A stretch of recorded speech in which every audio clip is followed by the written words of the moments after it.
toutes nos excuses pour ce léger retard. Mesdames, Messieurs, bonjour et bienvenue dans ce 13h30, une édition consacrée à l'actualité dans nos différentes régions. Et tout de suite, nous irons du côté du Septentrion pour retrouver Alessandra Diotan, avec elle les nouvelles du Nord Bénin. Alessandra Diotan, bonjour.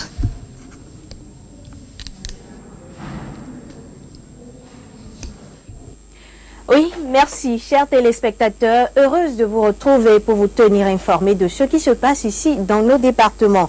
La toute première nouvelle nous amène dans la Takora où s'est tenu un séminaire d'appropriation des tests régissant la Haute Cour de justice durant 3 jours. À Natitengu, les acteurs du secteur ont réfléchi sur les voies et moyens à mettre en œuvre pour rendre plus performante l'institution. Emerida Kmesoto.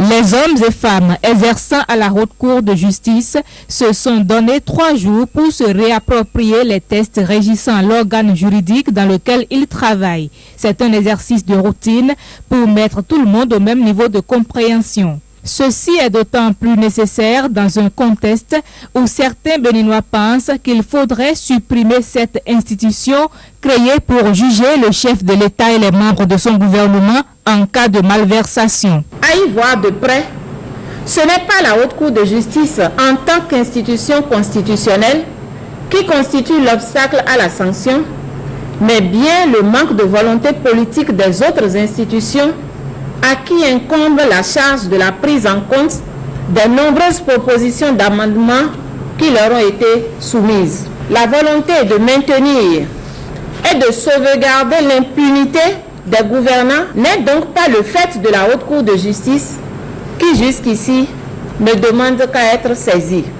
À travers des communications, des réflexions ont été menées sur le mode de saisine de l'organe, la base principale aujourd'hui de tous les reproches faits à l'institution. Il y a le canal du chef de l'État, il y a le canal des ministres. Il faut pouvoir voir la possibilité de dissocier pour faciliter. Le procès qui est fait à la Haute Cour de justice, c'est un faux procès. Ce n'est pas la Haute Cour de justice qui refuse de travailler. C'est qu'il y a une procédure qui doit conduire le dossier à maturité. Quand c'est pas mieux, qu'est-ce que vous allez faire? Voilà la question. Des propositions concrètes sont sorties de ces 3 jours de travaux et devront être transmises à la Commission des réformes politiques et institutionnelles créée et installée par le gouvernement. Ceci dans l'espoir que de belles résolutions soient adoptées pour une meilleure indépendance de la Haute Cour de justice afin qu'elle puisse mieux remplir la mission à elle assignée. Nous sommes aujourd'hui mercredi 18 mai. Le monde entier célèbre la journée des musées. Thème retenu, musées et paysages culturels. En cette journée donc où tous les regards sont tournés vers ces institutions chargées de conserver le patrimoine matériel et immatériel des peuples. Wakil Taïrou et Michel Dakou nous donnent un aperçu de la situation des musées au Bénin à travers ce reportage. Il est défini comme une institution chargée de conserver et de préserver les objets culturels et cultuels en vue de la valorisation du patrimoine d'un peuple au profit des générations présentes et futures. Le Bénin en compte plusieurs et tous figurent au chapitre des ressources touristiques nationales. Hormis leur caractère touristique, les musées revêtent également un aspect didactique, mais un tout dans les lycées et collèges, et le constat est triste. Je ne prenais pas importance à ça, mais à partir de maintenant, je vais commencer par fréquenter les musées. Non, je ne fréquente pas les musées. Ça a défaut du temps surtout. Idem, quand on fait un tour de ville, le taux de fréquentation des musées béninois suscite interrogation et réflexion. Le musée de plein air de Parakou n'échappe guère à la triste réalité. De janvier jusqu'à ce jour, je ne pense pas que nous ayons eu 200 visiteurs. Le faible taux de fréquentation du musée de plein air de Parakou est lié à une question sociologique. L'Africain et le Béninois en particulier ne s'intéresse pas à ce qui est culturel. Le mal est d'autant plus profond que les initiatives les plus salutaires prises dans ce musée pour changer la donne se sont heurtées à des résistances. On avait déjà tenté de faire venir les élèves et les écoliers des collèges ou écoles qui sont dans les environnements pour qu'ils puissent même visiter gratuitement. Mais ça n'a pas été facile. Les maîtres vous disent non, un mercredi, moi je suis libre, je peux faire traverser la route à mes élèves, à mes écoliers, c'est des risques. Plus de doute, au Bénin, les musées se meurent. Pour faire renaître ces institutions de leurs cendres, des actions urgentes et ambitieuses s'imposent. Il s'agit entre autres du formatage de la jeune génération pour une fréquentation plus accrue des musées, de l'investissement périodique pour compléter ou renouveler les objets proposés par les musées, mettre des guides qualifiés à disposition des musées et enfin contraindre les offices de tourisme à intégrer les musées dans les différents forfaits proposés aux visiteurs. Eh bien, on reste avec Michel Dakou en équipe, cette fois-ci avec Clément Rouillon. Il traite dans le reportage à suivre des questions d'hygiène en lien avec la consommation des mangues. C'est la saison des mangues et comme à l'accoutumée, différentes variétés de ce fruit foisonnent déjà sur les étalages. Bien que bénéfique pour la santé, la consommation de ces fruits nécessite des règles particulières d'hygiène pour éviter des maladies. Suivez plutôt. Dame Armandine jouit pratiquement en savourant sa délicieuse mangue. En effet, c'est déjà la saison de ce fruit, le plus souvent consommé sans modération par enfants, jeunes et adultes. Aux abords des voies et sur les étalages, différentes variétés de mangue foisonnent. Pour tirer meilleur profit de ces fruits, des règles d'hygiène s'imposent. Ce qui, en tout cas, ça donne à cette pratique-là, manger les mangues sans les laver, pour le risque d'attraper des parasites intestinales et d'autres types de microbes qui vont donner des diarrhées, des maux de ventre et des veines intestinales. S'assurer de la qualité de ces mangues-là, qu'elles sont vraiment bien mûres, qu'elles ont été bien conservées et il faut veiller à laver soigneusement ces mangues-là avant de les consommer. Et pour finir, la modération. La mangue, ce fruit comestible tropical de la famille des Anacardiaceae, est très bénéfique pour la santé, mais sa consommation excessive peut être nuisible. Avis donc aux consommateurs. Voilà, ce sera tout sur ce Cotonou. Nous vous retournons l'antenne. Merci à vous Alessandra Jotin et après Paraco, nous allons maintenant faire la liaison avec l'antenne régionale de Porto Novo pour retrouver Olive Oussougoué. Comme vous le savez avec elle, il sera question des nouvelles des départements de Lomé Plateau. Bonjour à vous Olive Oussougoué.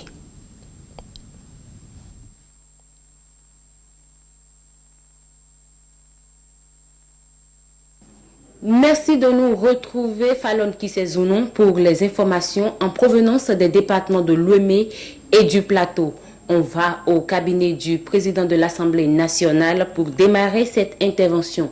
Une délégation du Parlement français était hier au cabinet du président de l'Assemblée nationale du Bénin. Au menu des échanges, le renforcement des relations de coopération entre les parlements béninois et français. Suivons le chef de la délégation à sa sortie d'audience. J'ai eu l'honneur de rencontrer avec notre délégation de parlementaires français, Monsieur le Président de l'Assemblée nationale. C'est quelque chose d'important dans le cadre d'abord d'une visite du gouvernement français auprès du Bénin et donc des multiples contacts que nous avions pour renforcer l'amitié franco-béninoise dans bien des domaines et souligner la qualité de cette amitié, mais plus particulièrement en charge des relations avec le Parlement. Et je souhaitais évidemment accorder une place particulière à la rencontre avec Monsieur le Président de l'Assemblée nationale et une délégation de parlementaires de très haut niveau. Et de cette rencontre est née plusieurs idées nouvelles de renforcement de notre coopération, à la fois dans l'étude de la législation, notamment en matière de lutte contre le terrorisme, l'importance aussi que nos deux parlements doivent donner à la ratification, vous le savez, de la COP21, de l'accord de Paris. C'est une priorité pour nos deux pays. Et puis également renforcement de coopération administrative entre l'Assemblée nationale française et l'Assemblée nationale béninoise, soit sur des aspects techniques, soit sur des aspects beaucoup plus politiques, notamment l'intensification des relations entre nos collègues français et nos collègues béninois. Voilà, donc une réunion très fructueuse qui consacre l'excellence des relations entre la France et le Bénin. Un mort et d'importants dégâts matériels. C'est le bilan des événements survenus dans la matinée de ce mardi à Zungué et Gbada, dans la commune de Dangbo. Un gendarme aurait ouvert le feu sur un habitant de Zungué, déchaînant la furie des populations locales. Suivant. Des habitants de Gbada sur la voie inter-État Bonou-Dangbo, en face des militaires. Peu avant notre arrivée, des manifestants contre ce qu'on qualifie de la bavure de Zungué ont mis le feu aux maisons et à la voiture que voici. L'un des gendarmes réquisitionnés par la mairie de Dangbo pour l'opération de perception des taxes de développement local aurait fait feu quelques heures plus tôt sur le propriétaire de ce véhicule, caché ici par la foule. Son conducteur n'aurait pas obtempéré à l'ordre de s'arrêter, reçu au poste de perception des taxes de développement local. Pris en chasse, le gendarme le rattrape ici à Zungué. Une dispute s'engage entre les deux hommes. Le propriétaire du véhicule, alerté, vient à la rescousse. Il est rejoint par son frère aîné que voici. Nous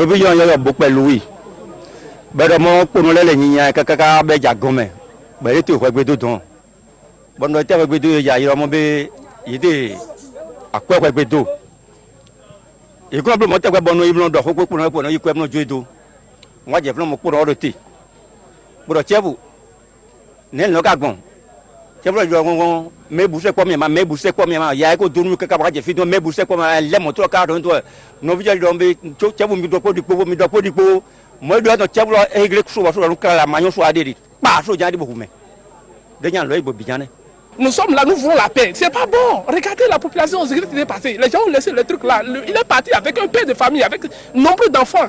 Qui va nourrir ces enfants maintenant? Des responsables de la mairie et des officiers des forces de sécurité publique que nous avons rencontrés sur le terrain à Gbada, puis sur le chemin de Zungué, ont refusé toute déclaration à la presse. Les uns estimant que la situation est sous contrôle, les autres exigeant une autorisation du haut commandement militaire. La carrière de sable de Djassin fait partie des nombreuses carrières du genre en service à Porto-Novo. L'activité jadis florissante traverse depuis des années quelques difficultés. Au nombre de celles-ci, l'envahissement des jacinthes d'eau. Guillaume Avienou et Enoch Adane. Carrière de sable de la berge lagunaire de Djassin. Le site en exploitation depuis plusieurs décennies attire du monde. Ceux qui vont chercher le sable en eau profonde comme Jean.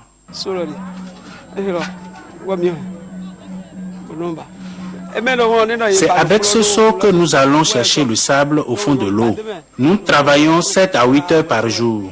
Autrefois, le travail était aisé, mais aujourd'hui, les acadias des pêcheurs et les limons nous rendent la tâche difficile.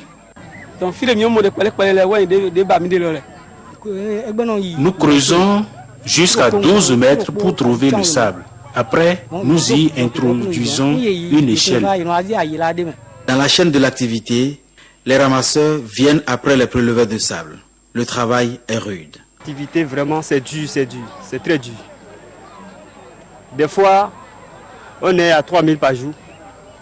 On est à 3000 par jour, 4000 par jour. Bon, concernant le problème de santé, nous avons beaucoup de problèmes quand même. Bon. Après avoir fait le travail, on est fatigué. Au-dessus des préleveurs de sable et ramasseurs, les propriétaires de pirogues. Il n'y a pas une hiérarchie formelle, nous dit-on, mais de loin, les propriétaires de pirogues semblent être les patrons. Ce sont eux en effet qui fixent le prix des tas de sable. Selon les capacités des camions, les prix varient entre 47 000 et 90 000 francs CFA. L'activité, jadis florissante, traverse depuis quelques années d'énormes difficultés. Pour empêcher les jacinthes d'eau de nous envahir, il faut permettre à l'océan de mélanger son eau à celle de la lagune. Il faut aller chercher le sable en eau profonde, loin des berges avec le risque que cela comporte. Mais il faut aussi se battre contre les jacinthes d'eau qui empêchent la navigation. Elle serait aujourd'hui la bête noire de ceux qui vont chercher le sable au fond de la lagune. Falon Kisezounon, c'est l'essentiel de l'actualité ici à Porto-Novo. Merci de nous avoir reçus. Nous vous retournons l'antenne.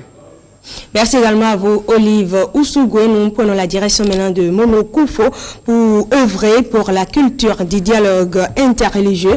La Fondation œcuménique pour la paix en Afrique, FOPA, en fait son leitmotiv.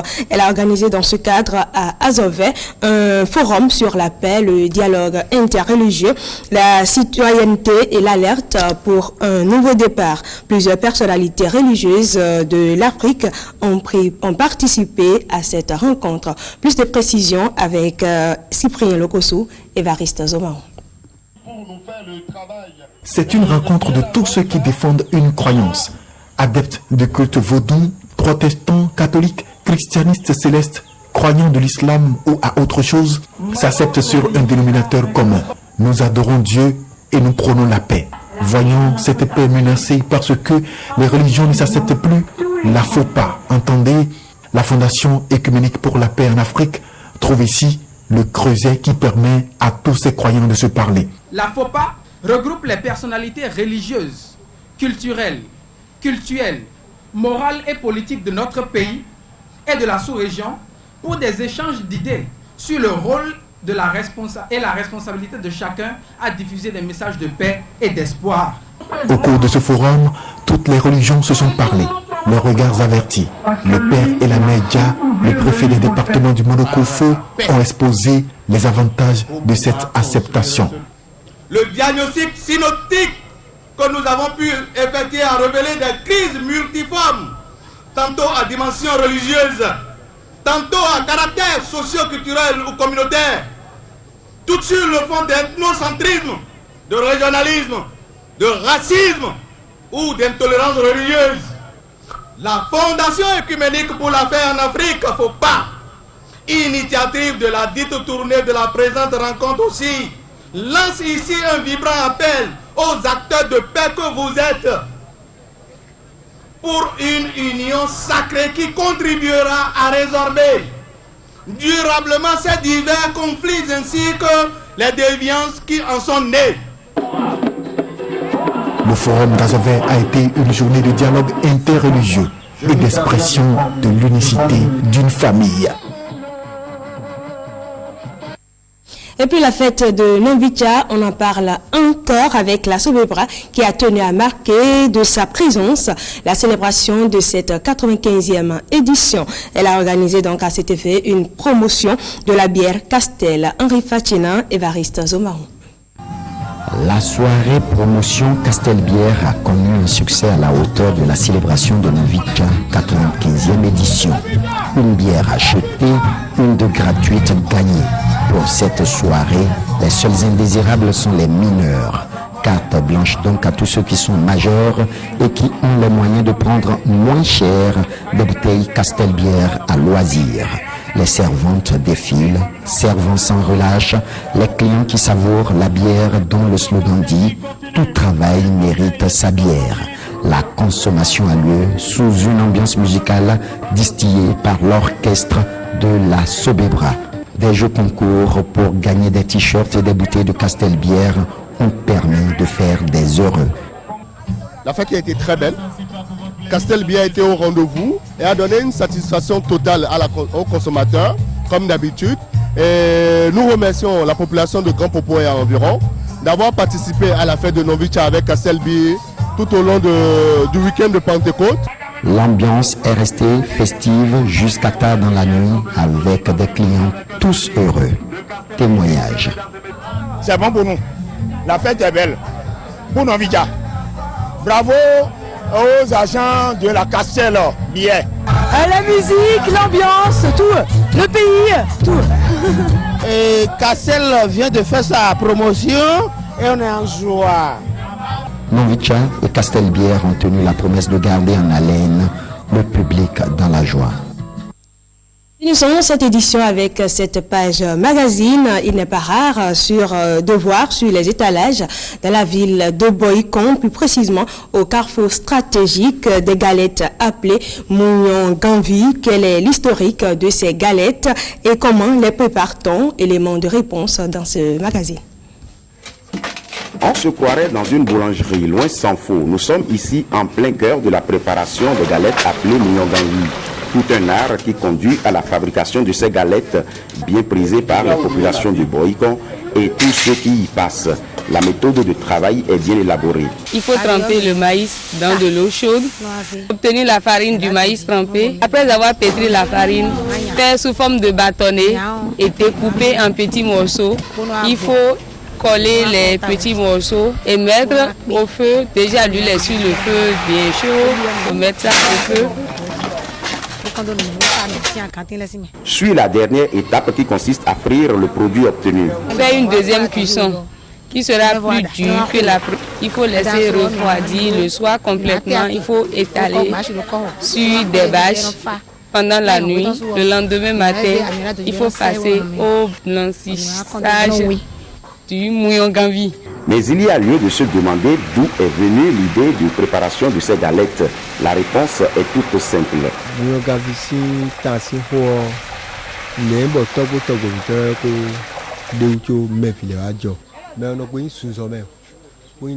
Ma grand-mère a commencé à partir de boule d'Akassa. C'est elle qui prépare de la boule d'Akassa.